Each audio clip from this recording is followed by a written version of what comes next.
Hello you guys, welcome to my channel You and I Vlog. So for today's video, I'm going to show you how to use the tube curling headless tooling, guys.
Hello you guys, ayan guys, I just woke up. Look, I slept with my hair like that and look, it's still there. It's na, hindi siya nasisira. My eyes is namamaga pa. Oh, walang hilamos-hilamos na to guys. Hindi na uso dito kasi I just wanna show my curls. So, tanggalin na natin siya. So, i-antay lang natin yun guys like that. Ayan. So, tinulog natin siya guys. Pero look, it's still there. Hindi siya nasisira. Ayan.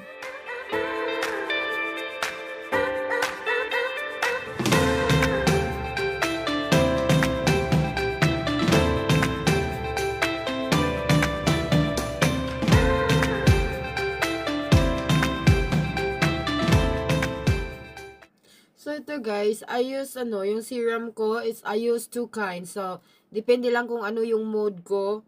So, ito, ginagamit ko yung Healthy Sexy Hair. Ganito.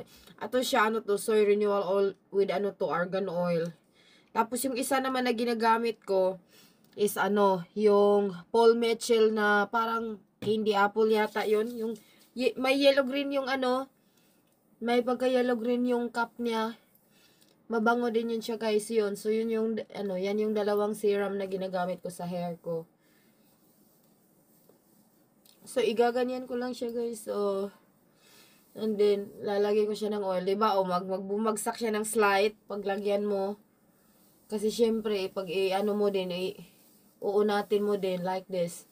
Kung gusto mo mag-loosen yung curl, so nag-loosen up siya.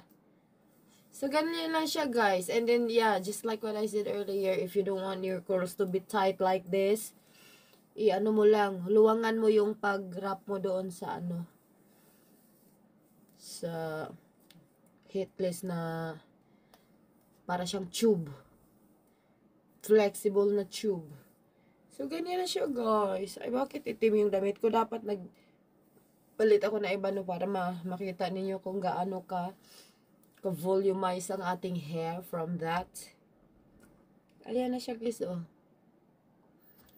I like the curls. Gustong-gusto din to ni Lavi. Sabi niya, honey, that's a good idea. So, it won't ruin your hair. Kasi, syempre, ina-iron mo, tapos i-curls mo, puro heat yung gamit. So, masisira ang hair. So, it's better for you to use some kind of tooling na mag-avoid ka sa heat. So, ayan na siya guys, oh. Volume na.